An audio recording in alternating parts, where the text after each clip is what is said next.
กักตัวผู้บริหารโรงแรมและกรรมกร8คนเกี่ยวข้องกับการเสียชีวิตของนักท่องเที่ยว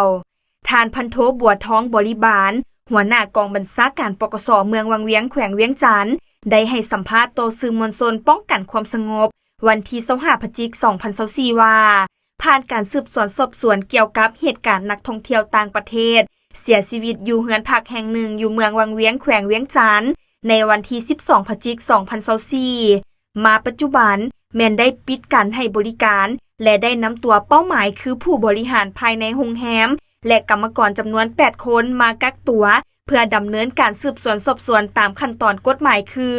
1. เท่าเยืองวันฮวนอายุ34ปีอาชีพนักธุรกิจ 2. เท่าเหงียนแมนฮุงอายุ38ปีอาชีพกรรมกร 3. เท่าบุยวันดัดอายุ35ปีอาชีพกรรมกร 4. เท่าฟาร์มดึงจริงอายุ42ปีอาชีพกรรมกร 5. เท่าจิกกวักตวนอายุ23ปีอาชีพกรรมกร 6. เท่าเยืองดึกตวนอายุ47ปีอาชีพกรรมกร 7. เท่าเหงียนซุยแองอายุ28ปีอาชีพกรรมกร 8. เท่ากวงซุงอายุ44ปีอาชีพกรรมกร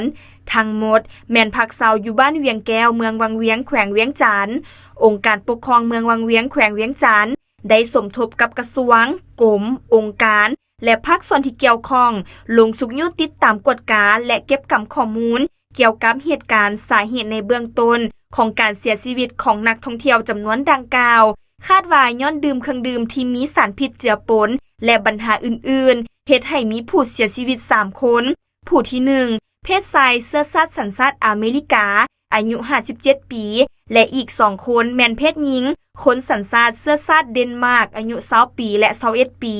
มีอาการสาหัสได้ส่งไปปิ่นปัวอยู่ห้องหมอศูนย์กลางอยู่นครหลวงเวียงจันทน์และได้เสียชีวิตในเวลาต่อมา